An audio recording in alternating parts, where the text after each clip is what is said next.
Today we're going to show you how to drain and flush your RV hot water heater to help it last as long as possible. This is an easy job that you should do once a year and requires very few tools. You'll need some sort of wrench to get the drain plug or anode out of your hot water heater, and you'll need a flush tool attached to the end of a garden hose along with some white vinegar. The two most popular brands of RV hot water heater are Suburban and Atwood. Suburban hot water heaters have an anode rod which is designed to allow minerals in the water to attack it and degrade rather than degrading the tank itself. Suburban hot water heaters have a steel tank, so they are more susceptible to that and require an anode. An Atwood hot water heater has an aluminum tank and doesn't come with an anode. We have a Suburban hot water heater in our Newmar motorhome, and we just recently did our annual flush of the hot water heater. So rather than do it again, our friends Pat and Rita have been kind enough to let us borrow their motorhome to demonstrate it here on their Atwood hot water heater. So that's the one we're going to use to show you today how to do it. The first thing we want to do is make sure that we are disconnected from city water, so there's no pressure in the lines, and that our water pump is turned off. We also want to make sure that there is no hot water in the tank so you don't get scalded when you remove the drain plug. Now, this is our drain plug right here at the base of the hot water heater. This is a nylon one. If this were a Suburban heater, instead of a plug there would be an anode rod. Now, it would look the same on the outside because the only part of the anode rod that shows is the head of the bolt that holds it into the tank. But when we take this out, there won't be any anode rod attached to it. This is just a plug. Let's start by releasing the pressure on the overflow valve up at the top here. Make sure there's no pressure, and that's typical.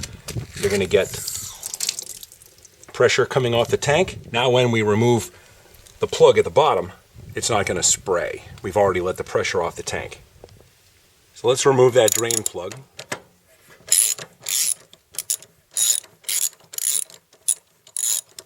And that's particularly easy to get out on an Atwood because it's nylon. Suburban anodes, while they're made of magnesium, have a steel thread, and the thread on the tank itself is steel, so they tend to rust in place and are much more difficult to get out. This is a smart idea to use a nylon plug here instead. So we're going to stand back and get ready for that to drain out. We take that out of there.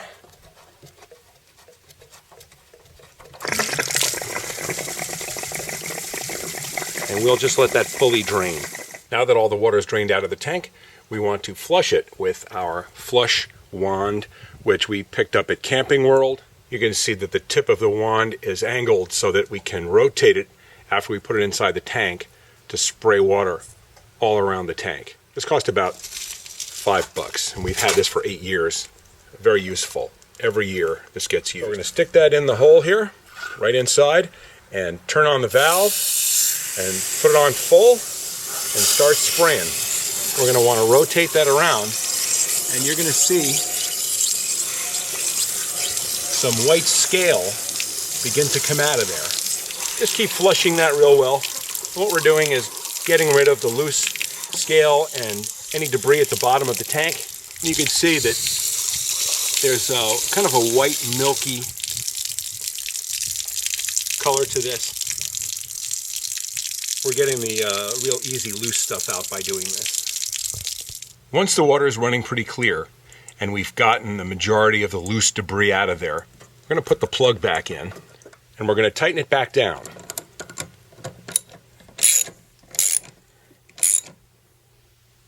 If you watched our recent video on how to sanitize your freshwater tank, you know that we made use of this hose that is primarily designed to draw antifreeze into the freshwater system. This time we're going to use it to put vinegar into our hot water tank to dissolve any scale that didn't come out when we flushed it. And all we need to do on this RV is flip the diverter valve from normal operation to divert, and then take the cap off the end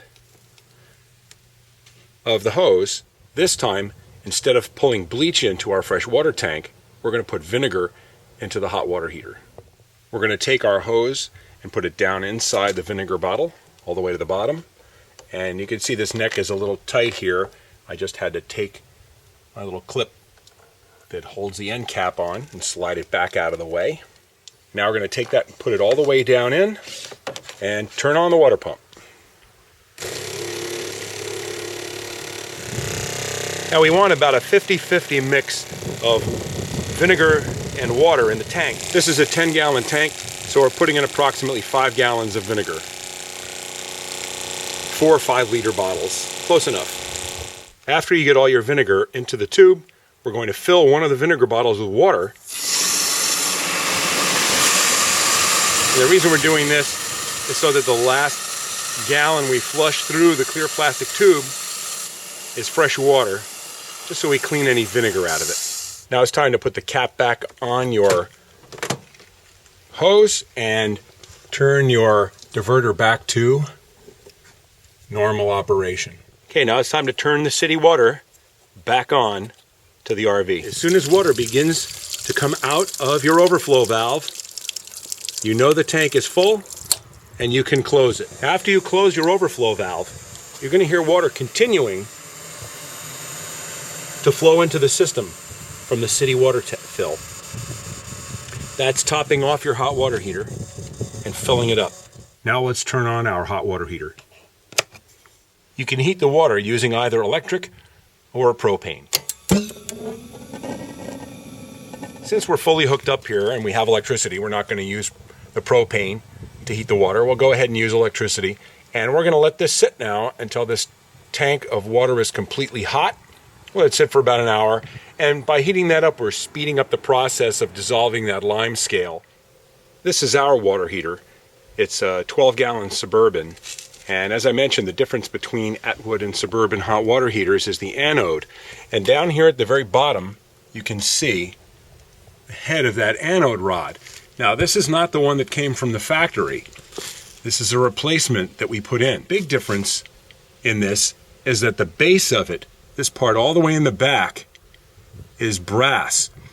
This is the original outside steel threading right here, and this is a brass insert that goes into it and stays there permanently. The first time we took out our anode, 1 year after we bought the coach to do our annual maintenance and flush out the hot water heater, we had a terrible time getting that anode out because the threads on it are steel and they were rusted to the steel of the hot water heater. The way to solve that is to go and buy one of these replacement anodes.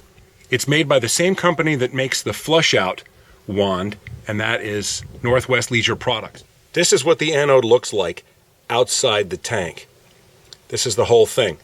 And this is a replacement that I have. We always keep a spare on board. When you remove the anode, you're probably going to find that instead of looking nice and clean and smooth and round like this one, it's pitted and decayed. And that's the purpose of the anode. It's to sacrifice itself so that instead of corrosion attacking the steel tank, it attacks the anode rod. The anode that came with the hot water heater was made of magnesium. And Suburban offers the option of buying an aluminum replacement rod.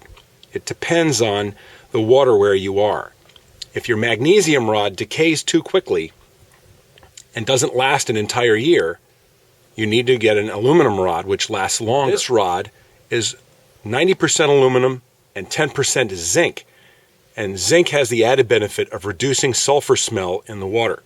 What we would do to service this tank, instead of removing the nylon plug, like on the Atwood heater, we'd remove the anode. This nut here is the anode inside the outer sleeve, and that avoids the problem of the anode getting rusted in place because it's brass screwed into brass. So you'll never need to worry about breaking loose a rusty fitting again once you put this replacement in. Make sure that you use white plumber's tape on your fitting. After the water is fully heated, turn off the water heater. Either wait overnight till the water cools or wear something to protect yourself from the hot water that's going to come out of here. So you're going to release the pressure on the overpressure valve. Just make sure you stand well clear when you pull on this because hot water is going to come jetting out of here. So we're going to stand off to the side.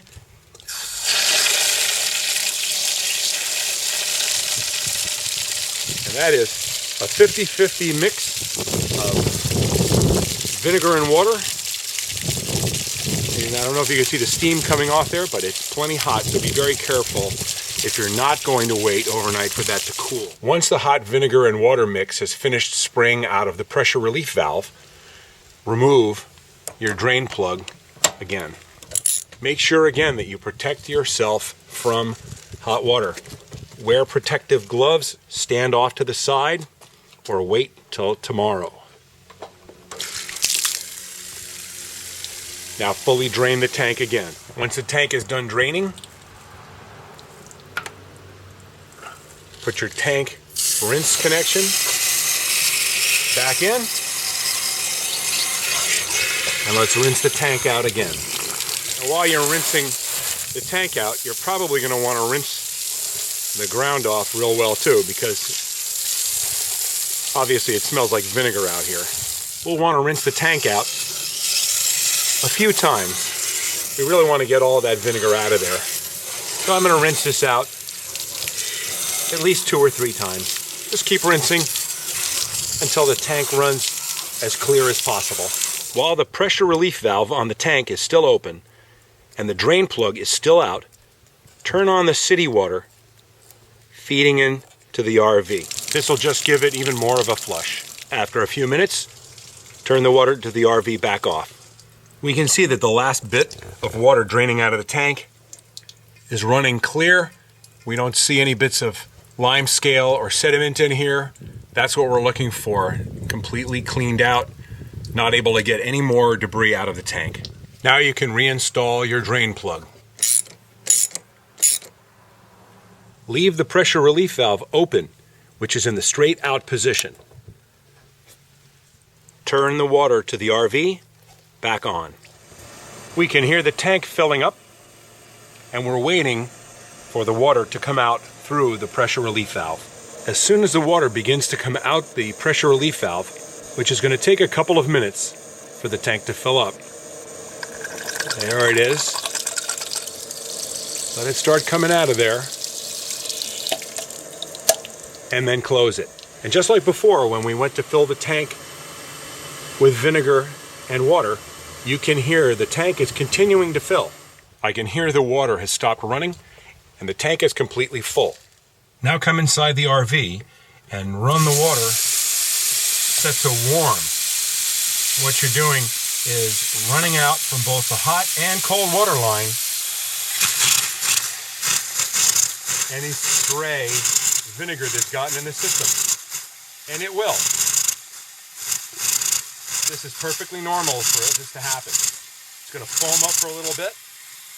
Let it run until you get all the vinegar, all the bubbling, all the foam out of the system.